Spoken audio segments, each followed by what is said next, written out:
Donald Trump and Xi Jinping agreed to a trade truce at the G20 this weekend. The United States will not raise tariffs on $200 billion worth of Chinese goods. It was the first meeting between the two presidents since their trade war ignited earlier this year. Thank you very much, and it's a great honor. We've also established an incredible relationship. America's influence isn't what it used to be, and these days, well, China's all money and all muscle.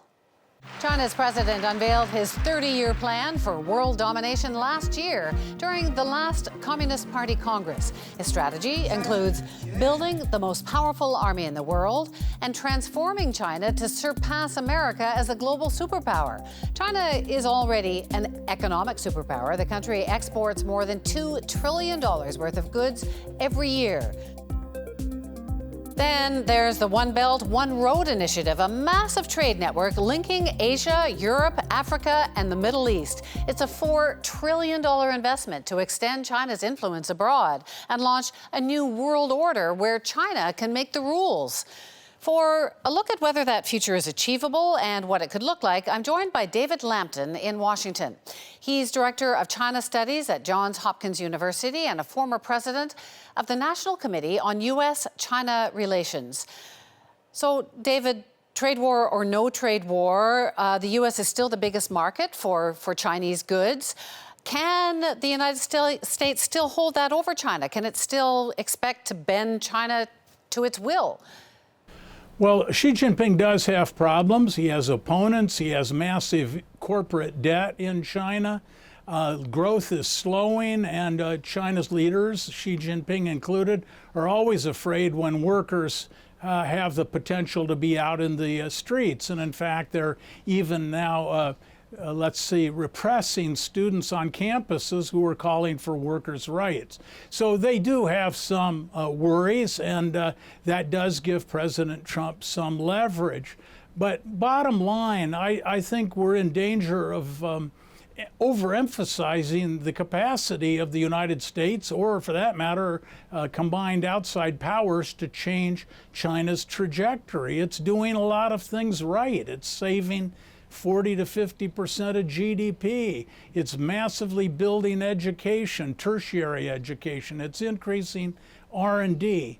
So we can't count on our ability to slow China down. We have to speed ourselves up. There's a lot of pressure on the Canadian government now to speak out about human rights abuses. China is not a democracy, but Canada is also seeking some kind of free trade arrangement with China. Is it harder now for other nations to raise those concerns while they're so desperate for Chinese money and commerce? Well, certainly the degree to which the Chinese believe they are doing comparatively well, both economically and in their role in the world, they are inclined to think they don't have to pay a lot of attention to the advice of others. Some of those others don't even look as successful now to the Chinese as they might have in the past.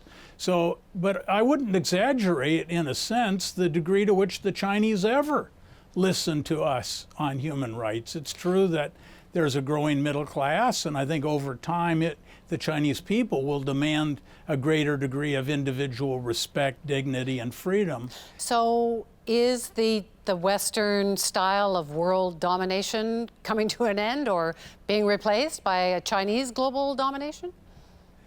Well, maybe the idea of domination, if you have the idea of the British Empire or maybe even the American post-World War II empire, maybe isn't quite the right way to think about it. I think China is trying to build the nodes of growth around the world to which it is connected, and that it will use its economic influence to achieve most of its objectives.